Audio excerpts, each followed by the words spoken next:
Now it's time to build the palm. The only thing I need to know is how big the palm should be. The palm needs to correspond to the number of edges running around the base of my finger model, and I could go through in edge mode and very carefully count 1, 2, 3, but that seems like it would take a while, and there are always going to be times when the computer will work for you. I'm going to save my scene here. There are always going to be times when the computer will work for you. This is one of them. In Display, Heads-Up Display, there's a feature called Polycount. What Polycount will do is it will count things for you. Hooray! Polycount opens in the upper corner of your screen, and if I go to my 4-panel view, you'll see that it exists in each view. It will tell you all the different types of things you're looking at, and then it will give you a list of how many there are total on the screen, total in your selected object, and then total in your selection. Right now my finger model is the only object on the screen. If I turn the thumb on, you should see that my count updates. So now I've got 7,450 vertices in the scene, but only 6,057 in my current model. These counts are kind of fun because they move between 1 mode and 3 mode. Right now both of my models are in 3 mode. If I move them back to 1 mode, you'll see that those counts drop rather dramatically. So now there are 478 vertices total in my scene and 387 in my selected model. That's a big difference. The numbers that I see in 1 mode are the actual numbers. Remember that 3 is a smooth preview mode. In smooth preview, this is what would happen if I took my model and bisected every single face at least twice, so I'm seeing cubic growth. That means that Polycount is tracking that cubic growth and saying that in order to have a model that really was this smooth, this is how many vertices, edges, and faces you would need, not how many you actually have. So in order to get an accurate count, I have to use 1 mode. I will turn my thumb back off. I don't need it at the moment. What I do need to know is how many edges I have down around the bottom of my fingers. So I am in 1 mode. I'm going to right-click and go to Edge, and then I will double-click around the bottom of my fingers, and that tells me that I have 20 edges in my selection. That's all I needed to know. Now I know that if I make a polygon primitive cylinder and I go to Polycount, it's got 20 subdivisional axes.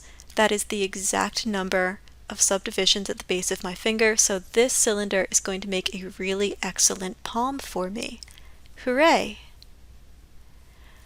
When I'm modeling, I usually work with Polycount turned on. If you're on a smaller screen, like a laptop, and it gets annoying for you, that's okay. If you go back to Display, Heads-Up Display, Polycount, you can turn it off. To make my palm, I am going to take this cylinder. I'll just move it out here a little bit. I don't need the faces in the top or the bottom. The top faces are where the fingers go. The bottom faces are where the arm goes.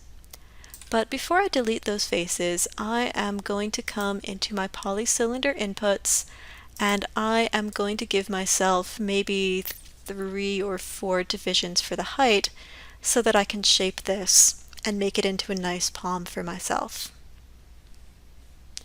I'm not going to worry about the radius or the height just now. I'm only going to add those subdivisions height, and then in my top orthographic view, I can right-click, go into face mode.